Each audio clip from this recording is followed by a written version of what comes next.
Hi అండి. అందరికీ నమస్కారం. రమీ జ్యోతి ఛానల్‌కి స్వాగతం. 'అజలకీల' సెకండ్ సీజన్ 'నందిని' 173వ భాగంలోకి వెళ్దామా? ఇది చూసే ముందు భాగాలను చూడడం మర్చిపోవద్దు. ఇక కథలోకి వెళ్దాము. నందిని, ఖాళీగానే ఉన్నావా అని అడిగాడు నందగోపాల్. లేదు, చాలా బిజీగా ఉన్నాను. తర్వాత ఫోన్ చేస్తావా అని అంది నందిని.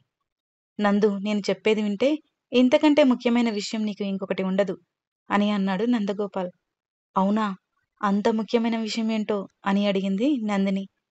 అది ఫోన్లో చెప్పే విషయం కాదు, నేను నేరుగా కలవాలి అన్నాడు నందగోపాల్. అవునా? అయితే ఇంటికి వస్తావా నువ్వు? ఏంటో కంగారు పెడుతున్నావు, ఏదేదో చెప్తావు. అంత ముఖ్యమైన విషయం ఏంటి? ఆ అభినందన్ గురించా అంటూ ప్రశ్నలు అడుగుతూ ఉంది నందిని. కాదు నందు, ముందు నువ్వు నేను చెప్పేది విను. ఎవరి గురించి ఏంటి అనేది ఏది ఇప్పుడు నేను చెప్పలేను. ఫోన్లో మాట్లాడే విషయం అసలు కాదు. నేను నేరుగా కలవాలి, అలాగే చెప్పాలి కూడా. చాలా ముఖ్యమైన విషయం, ఇప్పుడే చెప్పాలి అని అన్నాడు నందగోపాల్. ఏ నందగోపాల్ అలా అనడంతో ఎందుకో నందినిలో కొంచెం కంగారు మొదలైంది. అభినందన్ ఏదైనా చేస్తున్నాడా అని అనిపించింది. నళిని ఎలా ఉందో అని అనిపించింది. వెంటనే సరే అయితే ఇంటికి వచ్చేయి అని అంది నందిని. ఇంటి దగ్గర నయన వాళ్ళు ఉంటారు కదా. ఈ విషయం ఎవరికీ తెలియడానికి వీల్లేదు. నీకు మాత్రమే తెలియాలి. ఏకాంతంగా మాట్లాడాలి అని అన్నాడు నందగోపాల్. నందగోపాల్, నువ్వు మరీ అంతలా టెన్షన్ పెట్టకు. నాకు చాలా భయం వేస్తుంది అని అంది నందిని. నీకు భయం ఏంటి నందిని? నువ్వు అలా భయపడితే ఎలాగా? ఇప్పుడు నువ్వే ఏదో ఒకటి ఆలోచించి నిర్ణయం తీసుకోవాలి. ఈ విషయం నీకు చెప్పొద్దు, కానీ చెప్పాల్సి వస్తుంది అన్నాడు నందగోపాల్. అయితే ఇప్పుడు ఎలా? నేను బయలుదేరి రానా అని అంది నందిని. సరే వచ్చేయి, మా ఇంటికి వచ్చే డైరెక్ట్గా అని అన్నాడు నందగోపాల్. ఏదో కీడు మనసును శంకిస్తూ ఉంటే త్వరగా తయారవుతూ ఉంది నందిని. నయన నందిని దగ్గరికి వచ్చి, అక్క ఎక్కడికి తయారవుతున్నావు అని అడిగింది. నాకు అర్జెంట్ పని ఉంది, బయటికి వెళ్తున్నాను అని అంది నందిని. అమ్మకు చెప్పావా అని అడిగింది నయన. లేదు, అమ్మ అడిగితే చెప్పు, లేదంటే నేను వచ్చాక చెప్తాలే.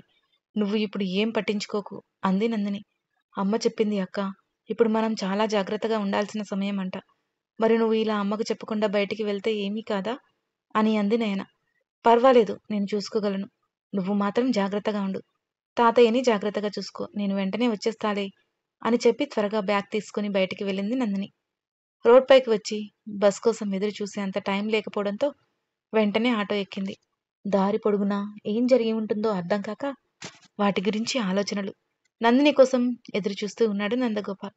నందిని రానే వచ్చింది. అది మొదటిసారి నందగోపాల్ ఇంటికి రావడం. నందిని లోపలికి వెళ్ళింది. ఆడతోడి లేని ఇల్లు ఎలా ఉంటుందో చూస్తూనే అర్థమవుతుంది నందినికి. ఒక గదిలో నరసింహం మంచంపై ఉన్నాడు, ఉలుకు పలుకు లేకుండా. అన్నీ గమనిస్తూనే ఉంది, కానీ వాటన్నిటిని గురించి అడిగేంత సమయం తన దగ్గర లేదు. ఏం జరిగిందో అని తెలియక భయంగా ఉండడంతో, ఏం జరిగిందో చెప్తావా ఇప్పటికైనా అని అడిగింది నందిని. నేను చెప్పేది విని కంగారు పడకుండా సరిగ్గా ఆలోచించి మంచి నిర్ణయం తీసుకోవాలి అని అన్నాడు నందగోపాల్. సరే అలాగే అని అంది నందిని. ఏం జరిగినా ధైర్యంగా ఎదుర్కోవడానికి సిద్ధంగా ఉండాలి అని నిర్ణయం తీసుకుంటూ అభినందన్ దగ్గరికి వెళ్ళి తిరిగి వంటగదిలోకి వచ్చిన సీతని చూస్తూ ఎక్కడికి వెళ్ళావు అని అడిగింది మనమ్మ. ఏదో పని ఉందని బాబాయ్ తీసుకెళ్తే వెళ్ళానులే అని అంది సీత. ఆ పని ఏంటో చెప్తావా అని అంటూ ఆరా తీసింది మనమ్మ. చెప్పకపోతే వదిలేలేదు అని, అక్కడ ఒక పాడుబడిన గది ఉంది, అందులో ఏవో విలువైన వస్తువులు ఉంటాయంట. అందుకని అక్కడికి ఎవరిని వెళ్ళనివ్వకపోవడంతో అది అంతా కొంచెం పాతపడినట్లుగా అయిపోయింది. అందుకే దానిని శుభ్రం చేయడానికి తీసుకెళ్లాడు. ఇక నుండి రోజు 3 పూటలా ఊడ్చి శుభ్రం చేయమని చెప్పాడు. అందుకే వెళ్ళాను అని చెప్పింది సీత. అవునా, ఒక్కదానికే ఇబ్బంది అవుతుందేమో, నేను కూడా రానా అని అంది మనమ్మ. అక్కడికి ఎవరిని పడితే వాళ్ళని రానివ్వను. కేవలం రాజయ్య బాబాయ్ మాత్రమే వెళ్తాడు. ఇప్పుడు ఆయనకు చేతకావడం లేదని నన్ను తీసుకువెళ్ళాడు అని చెప్పింది సీత. అబ్బో, ఏంటో నీలో అంత ప్రత్యేకత, నాలో లేనిది అని అంటూ మనమ్మ చాలా వ్యంగ్యంగా అదో రకంగా మాట్లాడుతూ ఉంది. ఆ ప్రత్యేకత ఏంటో రాజయ్య బాబాయ్ని పిలిచి అడుగు, లేదా నన్నే పిలవమంటావా, నేనే చెప్పిస్తాను నీకు అని అంది సీత కొంచెం కోపంగానే. సీత అలా కోపంగా మాట్లాడడంతో ఇక మాట్లాడడం మానేసింది మనమ్మ.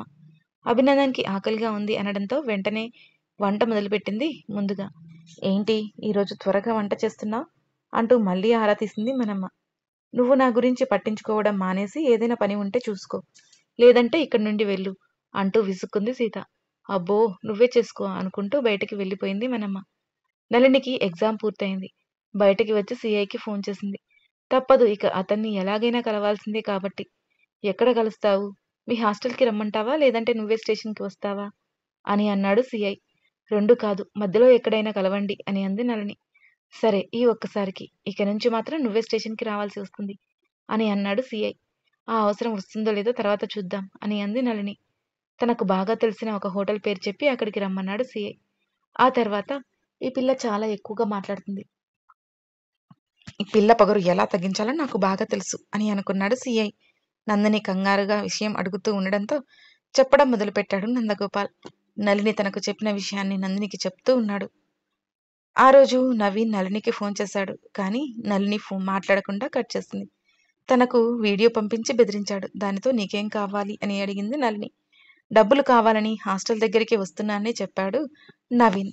హాస్టల్ దగ్గరికి వద్దు అంటే అక్కడే ఉన్నాను దగ్గరలో, వెంటనే వెళ్ళిపోతాను అని చెప్పడంతో సరే అంది నళిని. అప్పటికే రాత్రి 10 గంటల సమయం కావస్తుంది. వార్డెన్‌కి చెప్తే ఆ సమయంలో బయటికి రానివ్వదు అని అనుకున్న నళిని వార్డెన్‌కి కనిపించకుండా కిందికి వచ్చింది. అక్కడ ఉన్న వాచ్‌మెన్ నళినితో చాలా ఆత్మీయంగా ఉంటాడు. అతని దగ్గరగా వచ్చి బాబాయ్ అర్జెంటుగా బయటికి వెళ్ళాలి అని అడిగింది నళిని. కొనసాగుతుంది. మరొక భాగాన్ని కూడా ఇక్కడే కలిపాను గమనించగలరు. 174వ భాగంలోకి వెళ్దామా? ఈ సమయంలో వార్డెన్ బయటికి పంపించదే అని అన్నాడు ఆ వాచ్‌మెన్. లేదు బాబాయ్ వార్డెన్‌కి తెలియకుండా వెళ్ళాలి అని అంది నళిని. ఆమె పంపిస్తే, ఆమె పర్మిషన్ ఇస్తే ఈ సమయంలో బయటికి పంపించడమే ఎక్కువ. అలాంటిది నిన్ను ఎలా పంపిస్తానమ్మా? ఇప్పటికే 10 గంటలు కావస్తుంది. ఏ పనున్నా రేపొద్దున్నే చూసుకుందువు కానీ వెనక్కి వెళ్ళిపో అని అన్నాడు ఆ వాచ్‌మెన్. ప్లీజ్ బాబాయ్ నీ కాళ్ళు పట్టుకుంటా. చాలా అర్జెంటుగా వెళ్ళాలి. ఈ ఒక్కసారికి పంపించు. బయట ఇదిగో ఇక్కడే ఉంటాను. కావాలంటే నువ్వు చూస్తూ ఉండు. ఒకరికి డబ్బులు ఇచ్చి వెంటనే వచ్చేస్తాను. నీ కనుచూపు దాటి కూడా నేను వెళ్ళను అని చాలా అభ్యర్థనగా అడిగింది నళిని ఆ వాచ్‌మెన్‌ని. అంతగా అడుగుతుండడంతో ఎంత ముఖ్యమైన విషయమో అని అనుకున్న ఆ వాచ్‌మెన్ సరే వెళ్ళమ్మా. కానీ నేను ఇక్కడే నిలబడి చూస్తూ ఉంటాను గేట్ దగ్గర. నువ్వు వెంటనే వెనక్కి వచ్చేయాలి అని అన్నాడు. థాంక్స్ బాబాయ్. వెంటనే వచ్చేస్తాను అంటూ బయటకి వెళ్ళింది నళిని. అది పట్టణానికి కొంచెం దూరంలో ఉన్న కాలేజీ అవడంతో రాత్రిపూట అక్కడ ఎలాంటి వాహనాలు తిరగవు. ఉదయం పూట మాత్రమే స్టూడెంట్స్ కోసం మాత్రమే వస్తూ ఉంటాయి అక్కడ వాహనాలు. ఎందుకంటే వాళ్ళ కాలేజీని దాటుకుని వేరే ఏ ఊరు కూడా లేదు. అందుకే అది 10 గంటలు అయినా కూడా చిమ్మ చీకటిగా ఉంది. ఆ గేటు కూడా హాస్టల్‌కి కొంచెం దూరంగా ఉండడంతో ఎవరూ కనిపించరు కూడా. అలా బయటికి వచ్చి నవీన్ కోసం ఎదురుచూస్తూ ఉంది నళిని. వాచ్‌మెన్ కూడా గేటు దగ్గరే నిల్చుని నళినిని చూస్తూ ఉన్నాడు. అక్కడ లైట్ వెలుగు లేకపోవడంతో వాచ్‌మెన్ నిల్చున్నాడు అన్న విషయం ఎవరికీ కనిపించదు కూడా. ఒక 5 నిమిషాలు ఎదురు చూసిన తర్వాత నవీన్ వచ్చాడు బైక్‌పై. ఆ బైక్ కూడా అడ్డదిడ్డంగా నడుపుతూ తీసుకువచ్చి నళినికి గుద్దబోయాడు. వెంటనే నళిని పక్కకు తప్పుకోవడంతో కింద పడిపోయిన వాడల్లా కాలుని అడ్డుపెట్టి ఆపేశాడు. చాలా కష్టంగా. ఆ తర్వాత నళిని ముందుకు వచ్చి ఏమే మేనకోడలా తెచ్చావా డబ్బులు అని అన్నాడు. అలా మాట్లాడుతున్నప్పుడు అతని నోటి నుండి వస్తున్న దుర్గంధం భరించలేక నళిని ముక్కు మూసుకుంది. అంతలా తాగాడు నవీన్. అబ్బో ఏంటి ముక్కు మూసుకుంటున్నావు? మగవాసన పడదా ఏంటి నీకు? అంటూ చెయ్యి పట్టుకుని దగ్గరికి లాగాడు నవీన్. అతని చెయ్యిని విడిపించుకుంటూ తన చేతిలో ఉన్న డబ్బును తీసి అతని చేతిలో పెట్టింది. ఇంకొకసారి ఈ వీడియో చూపించి నన్ను బెదిరించొద్దు అని అంది నళిని. అట్లా ఎట్లా కుదురుతుంది? అదే కదా నా ఆయుధం. అలాంటి ఆశలు ఏమీ పెట్టుకోకు. నాకు డబ్బులు కావాల్సినప్పుడల్లా అడుగుతూ ఉంటాను. ఇస్తూ ఉండు అని అన్నాడు నవీన్. పిచ్చి పిచ్చి వేషాలు వేస్తే మా అమ్మకు చెప్తాను అని అంది నళిని. మీ అమ్మకు చెప్తే నాకేమైనా భయమా? అయినా మీ అమ్మ చేసిన నిర్వాకం వల్ల ఇప్పుడు నువ్వు ఇలాంటి స్థితిలో ఉన్నావు. ఇంకా నువ్వు పిచ్చి పిచ్చి వేషాలు వేస్తే ఇంకా ఏ స్థితిలో నిలబెడతానో నాకే తెలియదు. ఎక్కువ చేయకుండా నేను చెప్పినట్లు చేస్తూ ఉండు. లేదంటే నేనేం చేస్తానో నువ్వు ఊహించలేవు కూడా.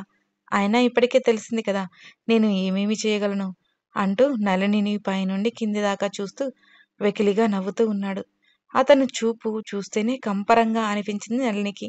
ఒంటి నిండా పాములు తేళ్లు పాకుతున్నట్లుగా అనిపించింది.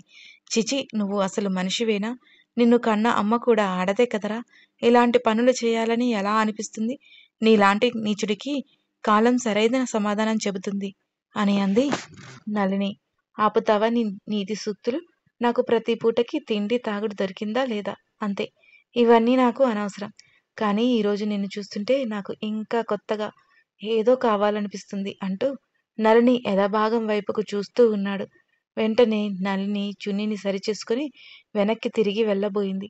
నళిని చెయ్యి పట్టుకుని దగ్గరికి లాగుతూ, ఏంటే వెళ్ళిపోతున్నావు? నేను ఇంకా వెళ్ళమని చెప్పలేదు నిన్ను. నువ్వు నాకు కావాల్సింది ఇస్తే ఈ వీడియోని మొత్తం డిలీట్ చేస్తాను. ఇప్పుడే, ఈ క్షణమే అని అన్నాడు నవీన్.